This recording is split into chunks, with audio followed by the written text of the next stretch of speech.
Good morning, Facebook Live and Joslyn fans. I am Rebecca, the program director here at the Joslyn Center, and today is episode 171 of the Joslyn Variety Show. So, welcome back. It is our Monday morning update, and I'm going to go ahead and make sure this is working, and it looks like it is. Hooray! So, I'm going to tell you what's coming up this week and this month because it is February. We've got a brand new month ahead of us. So, I will keep you posted on everything that's going to be happening. And Jack is here for his Monday morning update, and Elyse is here for some Monday morning mindfulness. We have lots of M's today. So let me tell you what's going on this week first, and then we can talk about the rest of the month. We have a Bling and Bingo tomorrow at 2 o'clock. That is with myself and Paul. It is free and it is fun. And even if you are hesitant about playing for the first time, it's still great just to tune in and see how we do it so you can get an idea of how it goes. We also have Tech Untangled on Wednesday. That is with myself. We last week worked on brain games and which websites to use to really flex that brain muscle while you're home and in quarantine. So that is just one of the fun things that we do in that class. Thursday is our Zoom chat group. So if you just want to socialize and hang out, maybe meet some new friends, there is a great opportunity for that on Thursday. All of these are at 2 p.m. And then, of course, we have our Jocelyn Variety Show Monday, Wednesday, and Friday. Coming up on Monday, a week from today, is our February book club meeting. So if you have not already read our book, We Are Reading Such a Fun Age, then you still have a week to do it. So I highly recommend it. It's been a great book. We're going to have such a good discussion about it on Monday. Also happening this month, we have our lymphedema lecture next Wednesday. That is at 10 a.m. with our friends over at Eisenhower Health. They are going to be talking about all about lymphedema, how to live with it, how to manage it, and how to stay healthy. We also have a very cool lecture on sound healing. It's more of a workshop that is going to be on February 18th. We have a great facilitator who's going to be using Tibetan singing bowls to create a really lovely meditation space for you at home. And then we have a big event at the end of the month that is our emergency preparedness workshop. So all these events are virtual, even the emergency preparedness. I know that you're used to doing that here on property, but that one will be via Zoom, just like these others. We will be giving away free emergency preparedness kits to the first folks who sign up. So if you'd like to sign up for that program and to receive a free emergency preparedness kit that has food and water and first aid and a whistle in it, then give me a call or shoot me an email and I can get you all signed up for that to make sure that you're one of those first ones to RSVP to ensure that you get a free kit. My email is rebeccar@joslyncenter.org and my phone number is 760-340-3220. My extension is 102. So that's what's coming up this week and this month. I'm going to go ahead and turn it over to Jack so he can give us a Monday update. Jack, how are you today? Good morning, Rebecca. How are you? I'm good. Go ahead, take it away. How was your weekend?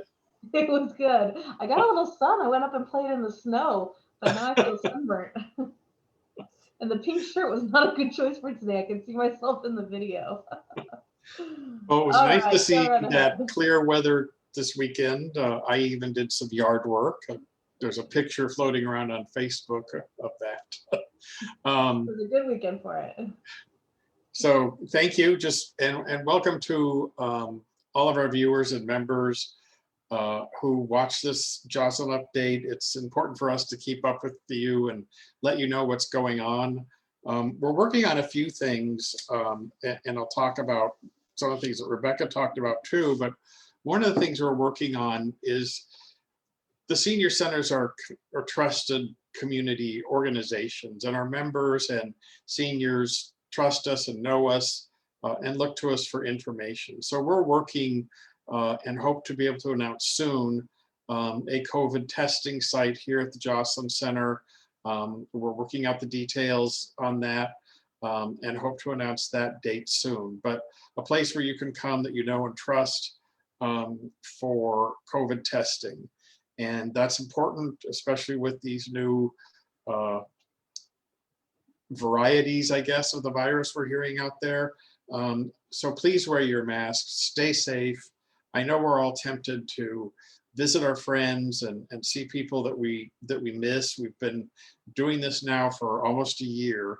And we certainly miss all of you here, and I know you miss your friends, but please stay safe, because this is, the virus, they tell us, is getting worse. So wear that mask when you're out, wear it when you're with friends or going out. It's really important. We want to see you all come back, hopefully later this year. And again, watch for details on that testing that we're going to be doing here. And just a reminder real quick, tomorrow is Groundhog's Day. With what's going on the East Coast with all that snow, I don't even know whether he's going to get out and see his shadow or be snowed on. So this is, for those of you that have lived in California a long time, this is what I remember as a kid growing up, the normal weather pattern. Every week or so a storm came through. So at least it's helping our drought. Wanted to touch base with you on tax appointments. I know so many people are interested in that. We're not taking appointments right now, but call us in a week from now, February 8th, and we can give you the information about that. Again, because of COVID, it's being done online through email. So you need to know some information or some ability to at least have email and work with someone that way. We're looking at other ways that we can provide assistance to those of you that don't have that access. And I want to talk a little bit before Elyse comes on here about stress. And it's very interesting. I was watching some news programs this weekend and trying to, I don't know why I would do that to reduce my stress, but watching some news programs this weekend, and it's like, we were already excited. This vaccine's coming out. It's hard to make appointments, but it seems like more and more happening every day, and more people are getting vaccinated, and more sites are opening up. Yet we're hearing there's a new variant of the virus coming out, and we need to worry about that, and it's more contagious. So again, wear your masks. But I thought about stress. Here we were 2 weeks ago seeing maybe a light at the end of the tunnel, and that might be changing a little bit for us. So take some time out during your day to exercise, to stretch, to walk, because for so many of you, your physical activity was here during our exercise classes. And I know for myself, having not been able to exercise as I have been over the last 10 or 11 months or so, that I'm not feeling as strong as before. So it's really important to take that time out for yourself.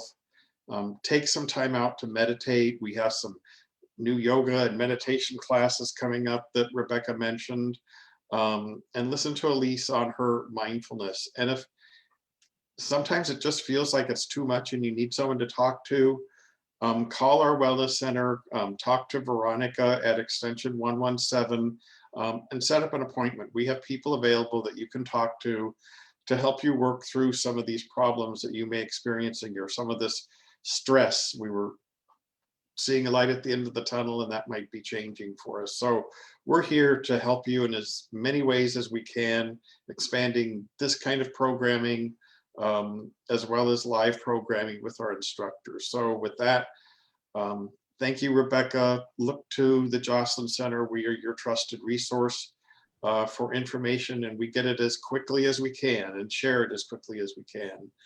So if you need anything, you want someone to talk to, give us a call at 340-3220, and we'll get things taken care of for you. Rebecca? Great. Thank you so much, Jack. Elyse, how are you today? I'm pretty good, actually. Thank you. How are Good, you? I'm glad. You sound like you're good too. We kind of matched today. Oh, I guess we do. Well, yes, we would coordinate. Very festive. Well, go ahead and take it away. Thank you. And thank you, Jack. I always appreciate your wisdom and your straightforward approach. So thanks, Jack. Okay, I want to start by breathing, as we do usually, but I also want to do some movement with the breath. whatever movement is comfortable for you, because our bodies were made to move. So I'm not going to stand up because then you couldn't see me, but I would like people, ordinarily I stand up when I breathe and move around. So let's take a breath in through the nose. I hope you're standing up or moving as best you can out through the mouth. One more time. Breath and movement in through the nose and out through the mouth. You can always do that, and it's always helpful. So, reflecting on some of what Jack said about how we thought there'd be a light at the end of the tunnel, and it's not maybe so bright or so sure at the moment. I don't know if you all have heard this, but I think it's so true that the only constant in life is change, right? Nothing lasts forever. And really, from moment to moment, things can change a lot. So whether we're talking about COVID, politics, the weather, let's try and embrace the idea that change is constant and that we can adjust to it. So I wanted to review just from last week, we talked a little about self-care. We talked about I talked about telling myself to drink now when I realize I need to, as opposed to putting it off.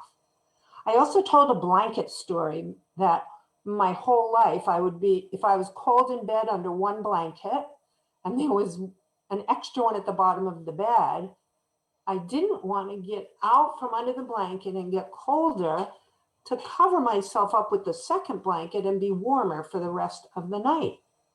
Well, interestingly enough, this week I was laying on the couch and I had a blanket on, but my feet were sticking out. And I was going to doze off. And I thought, yeah, my feet are cold, but I don't care. And then I thought, wait a minute, I just told this story. I need to do what I talked about. So I got up and tucked it under my feet, and then I was warm. It's amazing how that worked. So I wonder if any of you have been thinking about or noticing an increase in your ability to care for yourself. Self-compassion, which is very similar to self-care, we each are the one person in the world who knows and will take best care of ourselves, and we must do that. There's the concept of looking on things with kindly eyes, both for myself and for others. So I don't know about everyone who's listening or anyone else, but I can look at myself with very critical eyes. And I really have to practice using kindly eyes. And even for others, I'm quick, we, in this world, certainly in our culture, quick to judge. And using kindly eyes for others means trying to back up a little bit from that negative judgment. So let's try and minimize and end negative judgment. Okay, let's see. One more thing that I think we need to talk about is how important it is to fight isolation. Because with everything that's going on this past year, we are isolated, way isolated more than we used to be. Most of us are. One thing I say about depression, which can be related to isolation, but I've always said this about depression is you want to fight depression. You don't want to keep feeling depressed, right? And there are things that we know we can do to feel better from depression. What gets in the way of that? I'm going to give you few seconds to think about. If you're depressed and you know there are things you can do to feel better, what is the obstacle? It's not really a trick question, but it could be seen that way. The obstacle is depression. Depression makes us not want to do things. So this is like a boomerang or a double whammy. When you're depressed, it's hard to do the things to get undepressed because depression is the obstacle to that. And you must fight that to get better. And the same, I think, is for isolation. I think isolation can kind of perpetuate itself, fold in on itself. And we must fight that because isolation is terrible for us. So I think next week I'm going to come back and I'd like to have each of you who's watching tell me, even though we can't communicate directly, what you've thought of as ways to fight isolation. That's the one for this week. Okay, and then our fun question. What have I done recently that made me proud of myself? Ask yourself that right now. What have I done recently that I'm proud of? And I will tell you my answer, which is yesterday I got groceries from 2 different places and I did some cleaning. And earlier this week, not so earlier, maybe just Saturday, I straightened out my desk. So I'm feeling very proud of myself. And you know, it gets a momentum. Once you do one thing that you feel good about, it makes you kind of want to keep doing another. So go with that momentum and focus on isolation. And please, please fight the isolation and come back next week with some ideas as to how you could fight isolation, maybe even examples that you've used during the week. Thank you so much. I enjoy being with you. Have a good week. And please call the Joslyn Wellness Center if you'd like to talk with a counselor. Okay, bye now. Thank you, Elyse. I am proud of myself today because yesterday a friend and I did a hike up to the cross, and it was about a 5 mile hike. And it is not a hike that I've done before. I love hiking locally, but I haven't done the cross before. So that was a fun new thing to be proud of when we got down. I think my Fitbit step count was at like 2,200 yesterday or something insane. So it was something good to mark off the list. So, Thank you, Rebecca. yeah. Jack, did you have something you want to share? I just, I want to echo what Elise said, is that isolation, can be so hard for us, and we're social people. And we know that it causes problems for anyone of any age. And so enjoy the programs and services, work with the Joslyn or any other place that you can help reduce those feelings of isolation. And if you need a little help and someone to talk to, especially in these days of isolation, the services offered through the Joslyn Center are talking with the counselors is absolutely free. And the thing I'm proud of myself today, for this weekend, I think a lot of people who know me know I work in the yard, and I was just not feeling up. I just didn't feel like it this weekend, and was kind of basically a slug on Saturday. And it finally hit me, and it's that it's almost self-perpetuating. And so I thought I need to get up. So I did a few laps around the complex where I live, and then started working in the yard. And I felt so much better. And in fact, even during these COVID times, I wear a watch that marks my steps. Yesterday was the first day that I hit my goal of 7,500 steps. They say 10,000, but I do 75. That's my goal, is 7,500. Yesterday was the first day I hit my 7,500 goal in weeks. So I'm proud of that. I got up, I stopped being a slug, which can lead to depression. And if you're laying there and your mind is thinking of all sorts of things, get up, be active, walk around, and be safe. So have a great week. Thank you, Rebecca. Thank you, Elyse. And we will talk with you all later. Thank you. I'm pretty sure it's a commercial, but I always think of the commercial that says something about how a body at rest stays at rest. And that's something that motivates me to get up and moving, because the longer you're still, the harder it is to get that momentum. So I'm glad that we were all able to find our stride this weekend, and I hope that you are all able to this week. We are always here if you need anything or if you have any questions, but have a fantastic week, and we will see you for more variety show action on Wednesday. Bye.